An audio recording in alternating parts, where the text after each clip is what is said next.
Kemana lagi nih bos? Kalau cuma jalan-jalan menikmati pemandangan, terus selfie, terus makan, kayaknya udah bosen ya. Kali ini kita piknik yang agak-agak menantang dong bos. Ada nih tempat wisata yang berbau ekstrim lengkap dengan wahana off-road. Lokasinya berada di Dago Dream Park yang telah berdiri sejak tahun 2016. Wisata ini termasuk wisata yang aksesnya cukup dekat dengan kota Bandung karena terletak di Jalan Dagogiri, Lembang, Bandung Barat. Dago Dream Park adalah salah satu pencetus selfie ekstrim, yang ekstrim-ekstrim ya. Oke, mau tahu keseruannya? Tetap di Cuan Bos.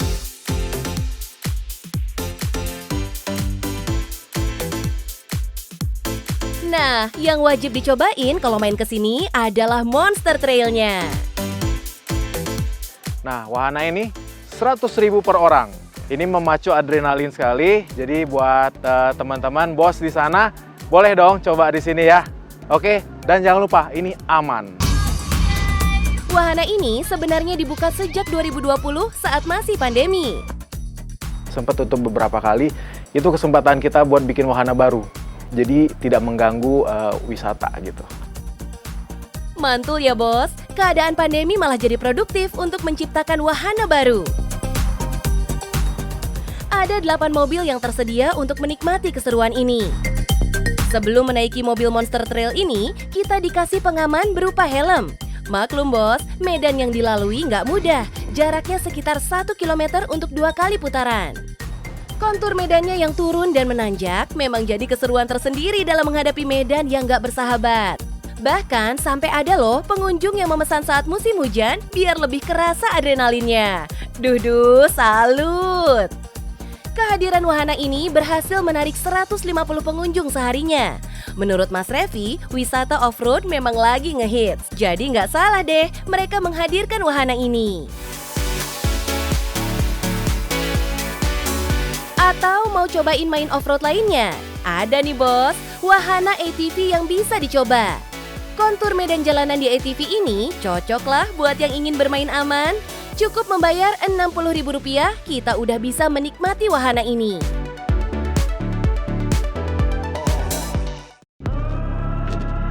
Next, yang mungkin bisa dicoba bagi para pemberani adalah rumah hantu.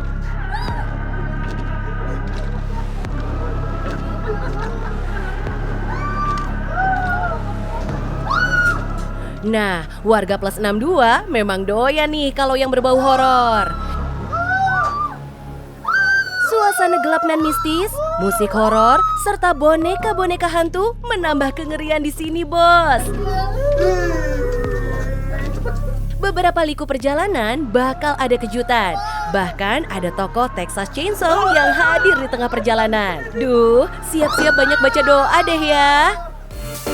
Selain itu, masih ada lagi Flying Fox.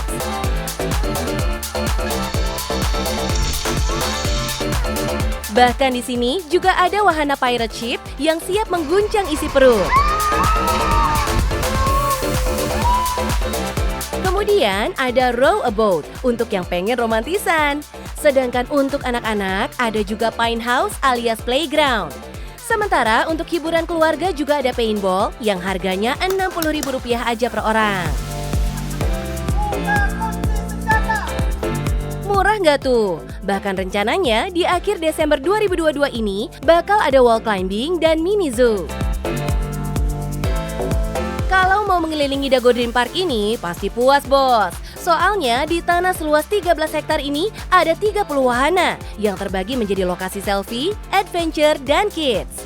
Cocok banget nih buat berlibur di akhir pekan bareng keluarga. Soal keamanan dan perawatan juga nggak perlu takut bos. Di sini seluruh wahana dibersihkan setiap harinya. Untuk wahana ekstrim juga dilakukan perawatan secara berkala dan pergantian mesin setiap 6 bulan sekali. Jadi penasaran gak sih berapa omset dari bisnis ini? Low season sekarang, kalau per hari weekend itu sekitar 1.000–1.500. Untuk tiket masuk kita sekarang 30.000 yang weekday, yang weekendnya 35.000. Kadang-kadang kita ada promo, apalagi di OTA. OTA itu sangat besar, saya budget marketing ke sana gitu ya. Bisa sampai setengah harga kayak gitu. Jadi saya rasa tidak mahal kok masuk ke sini gitu. Kuy, kita hitung ya.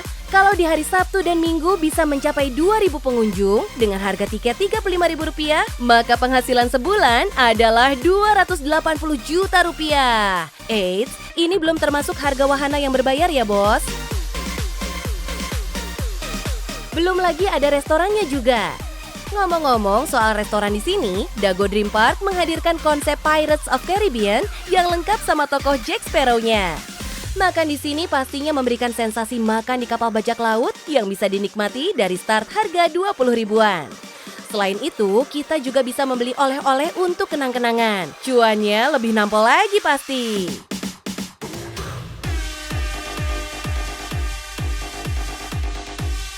Oh iya bos, tempat wisata ini juga disebut Mas Revi sebagai pencetus wisata selfie ekstrim.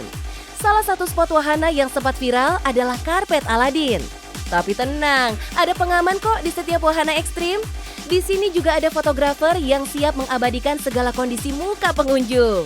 Kalau masih pengen aktif di ketinggian, ada juga skybike. Ini cocok banget buat para couple maupun untuk bestie, karena disediain 2 sepeda berlawanan yang akan bertemu di titik tengah. Jadi, pengunjung perlu effort menggoes sepeda agar berjumpa dengan sepeda pasangannya. Mau yang lain lagi? Masih ada spot foto paragliding, love seat couple, rumah up, dan masih banyak yang lainnya. Banyak wahana yang ditawarkan, tapi harganya tetap ceria di kantong. Dengan Rp100.000, udah bisa menikmati semua wahana selfie tadi. Dulu kita nggak jual all in sebenarnya, pada saat kita awal-awal buka. Banyak yang request. Waduh, setiap kali saya foto, satu spot itu bayar gitu. Bayangkan kita ada 12 spot foto ya ekstrimnya. Setiap foto itu bayar, jadi berapa? Ratusan ribu habisnya. Jadi kita keluarkan all in itu gitu. Nah, 100.000 itu udah 23 wahana. Selain harga tiket yang terjangkau, kreativitas juga jadi jurus jitu untuk menarik pengunjung. Makanya pihak pengelola selalu menghadirkan wahana baru setiap 6 bulan sekali. Gimana, bos? Udah merasakan adrenalnya, bos? Jangan lupa cobain di sini. Yang penting, cuan, bos. Kalau nggak mencicipi segarnya buah nanas ya, bos. Subang memang terkenal sebagai salah satu penghasil nanas terbesar di Jawa Barat. Bahkan sampai ada nanas khas Subang, yaitu jenis Smooth Cayenne. Nah, salah satu produsen nanas di sini adalah kelompok Tani Mekarsari Maju di Desa Sarireja. Mereka mulai memproduksi berbagai olahan nanas sejak tahun 2020. Buah nanas yang dihasilkan berasal dari lahan warga kelompok Tani Mekarsari. Meski tergolong baru, namun usaha ini sudah mengantongi izin produksi pangan industri rumah tangga. Bos, bisnis kelompok tani ini dipelopori oleh F. Rizal, seorang petani nanas. Beliau bersama para petani lainnya sukses mengembangkan wilayahnya menjadi kampung nanas. Penasaran gak bos sama bisnis budidaya nanas ini? Yuk, kita intip cuan dari lahan nanas ini ya. Halo bos, perkenalkan saya F. Rizal Ali, petani nanas dari Subang dan juga Ketua Koperasi Produsen Singgalang Sari Maju. Kalau mau tahu cara kami bagaimana berkebun nanas, ayo mari kita ke kebun. Kang Rizal memang udah ngetop banget di Subang sebagai figur petani nanas yang sukses. Padahal dulunya beliau hanya seorang karyawan di perusahaan pakaian di Jakarta. Tahun 2012, Kang Rizal memutuskan hijrah ke Subang untuk mulai berbudidaya nanas demi menghidupi keluarganya. Ada beberapa alasan mengapa Kang Rizal memilih budidaya nanas. Salah satunya adalah nanas termasuk buah yang gak ribet perawatannya. Apalagi buah ini bisa tumbuh subur di daerah tropis. Jadi keperluan air maupun pupuk gak sesering tanaman lainnya. Sebenarnya nanas ini satu kelebihannya dia tidak butuh pemeliharaan yang seperti kayak sayuran yang lain. Kedua, kita tidak pernah memakai pestisida apapun. Yang ketiganya, dia jarang kena penyakit dan juga jarang diserang hama. Jadi kalau boleh dibilang jadi petani nanas itu sebenarnya jadi petani yang paling santai, Bu. Awalnya malah Kang Rizal nggak tahu apa-apa nih bos soal nanas. Tapi setelah mendapat pelatihan dari salah satu perusahaan pupuk, hasil produksinya meningkat drastis. Bahkan sampai tembus ke supermarket dan pabrik. Hasil produksi yang meningkat ini diakui Kang Rizal berkat teknik khusus yang sudah ia praktekkan pada budidaya nanasnya. Karena kita juga melakukan perbedaan dalam teknis budidaya gitu ya. Pertama seperti dilihat kita mencoba memakai plastik mulsa. Dan yang kedua, kita melakukan pemupukan yang berkala dan berimbang. Di lahan seluas 4 hektar ini, sekali panen bisa mencapai 4 ton per hari, bos. Nanas-nanas ini biasanya dijual ke supermarket dengan harga Rp6.000 per kilogram. Sedangkan untuk harga jual ke pabrik seharga Rp4.500 per kilogram. Nanas yang nggak lolos quality control dari pabrik biasanya diberikan ke koperasi sebagai bahan keripik nanas. Nggak lolos QC bukan berarti kualitasnya nggak bagus ya bos. Ukurannya aja yang nggak lolos. Kalau rasa sih tetap manis-manis seger kok. Terus kira-kira berapa ya bos omset Kang Rizal dari penjualan nanas? Kalau misalnya kita rutin mengisi di angka yang 500 ton itu, kita rata-rata sih yang satu pabrik itu hitungan kita itu hampir 2,25 miliar, Bu. Wih, gokil! Omsetnya setahun 2,5 miliar, bos. Atau kurang lebih setara dengan Rp208 juta setiap bulannya. Ini juga masih hitungan penjualan ke satu pabrik ya, bos. Belum ke pabrik yang lainnya atau ke supermarket. Wah, miliuner nanas nih, Kang. Hitungan saya sih Bu ya, bertani itu sebenarnya bisa membawa apa ya, keberkahan, tapi syaratnya satu, harus serius dan punya perhitungan gitu aja. Tuh, dengerin bos, buah dari sebuah keseriusan pasti rasanya manis. Untuk saat ini nih bos, Kang Rizal juga sedang menyiapkan outlet penjualan untuk kelompok taninya di salah satu destinasi wisata terkenal di Subang. Oh iya bos, selain buahnya, ada juga olahan nanas yang paling ngehits di sini. Ya, keripik nanas Subang ini, bos. Pengolahan keripiknya memang rada spesial, bos. Karena dimasaknya dengan metode vacuum frying, serta dikemas dengan bantuan zat nitrogen. Kedua cara tadi bisa bikin keripiknya awet sampai setahun, bos. Padahal jelas-jelas nggak pakai bahan pengawet sama sekali nih. Dalam sekali produksi bisa menghasilkan 300 bungkus. Keripik-keripik ini biasa dipasarkan ke sekitar Subang maupun keluar kota. Omset yang dihasilkan dari produk olahan nanas ini bisa mencapai Rp30 juta setiap bulannya, bos. Gimana bos? Tertarik nggak sama budidaya nanas? Udah rasanya menyegarkan, cuannya juga bisa miliaran. Asik! Kuncinya adalah semangat dan mau bekerja keras. Yang penting cuan, bos.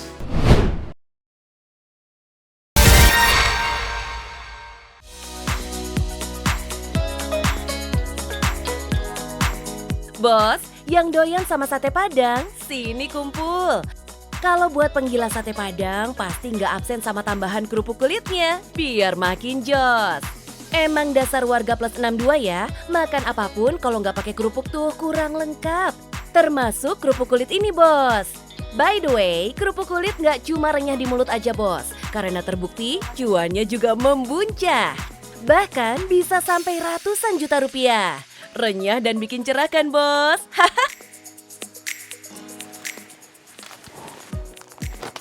Halo bos, kenalin nama aku Ucu dan bisnis aku Dorok Dokcu dari 2019 sampai 2022 ini.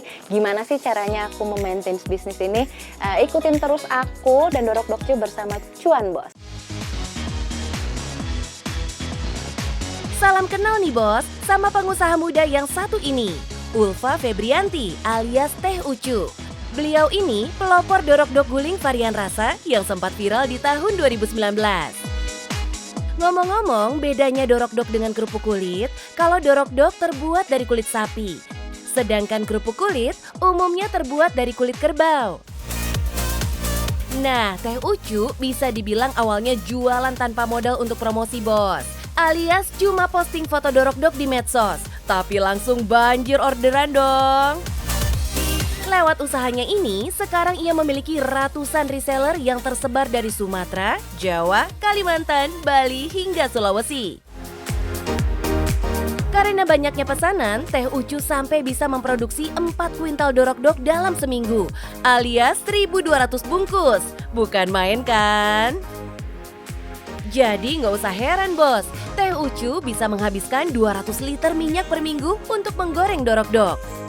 Biarpun nggak dipungkiri juga sih bos, Teh Ucu sempat pusing waktu minyak goreng sempat langka.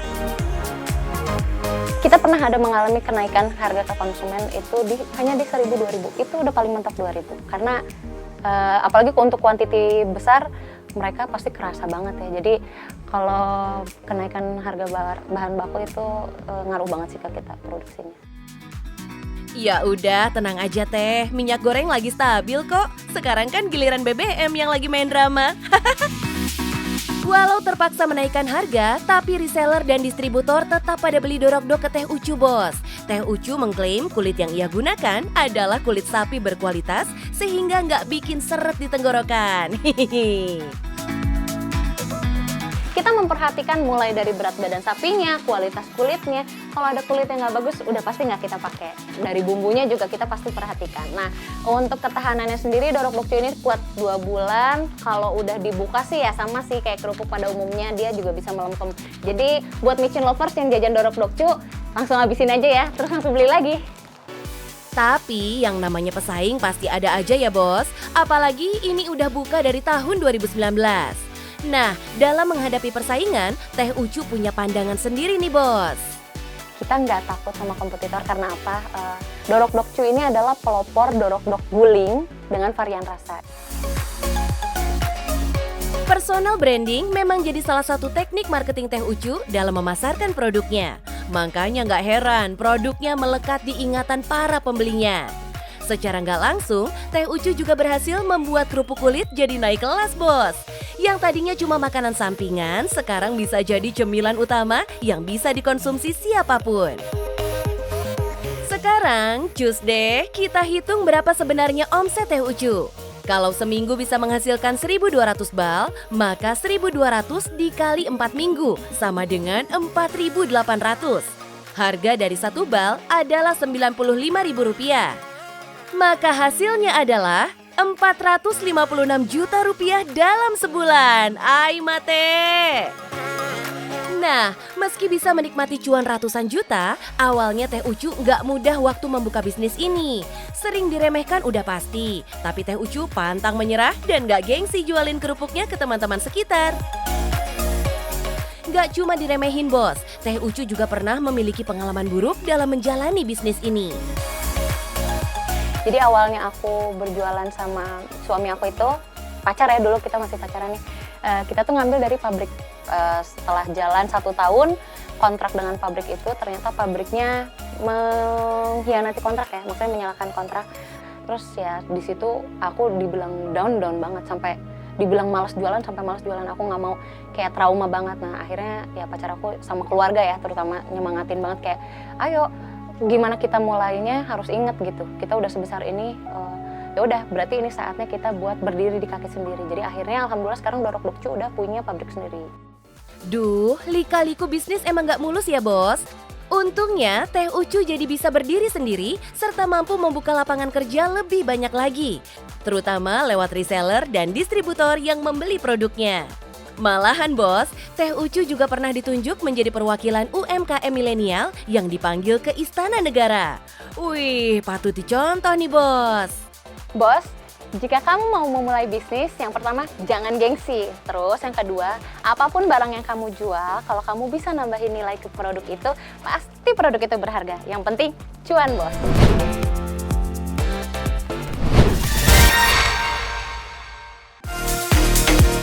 Bos, kegagalan dalam sebuah usaha memang seringkali bikin kita patah semangat, mengeluh dan berlarut-larut dalam kesedihan. Padahal kalau belajar dari orang-orang yang udah sukses bos, kegagalan yang mereka alami justru menjadi motivasi untuk bangkit. Ibaratnya nih bos, kegagalan adalah kemenangan yang tertunda. Jadi kalau menyerah, berarti nggak bakalan ada kemenangan. Oh iya bos, biar urusan cuan jadi lancar, jangan lupa download Alobank, lalu upgrade ke Alo Prime.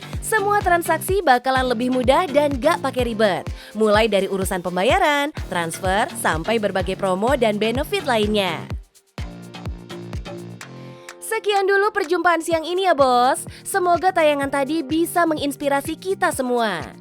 Sampai ketemu Sabtu depan di jam yang sama. Saksikan terus Cuan Bos, biar makin cuan bos.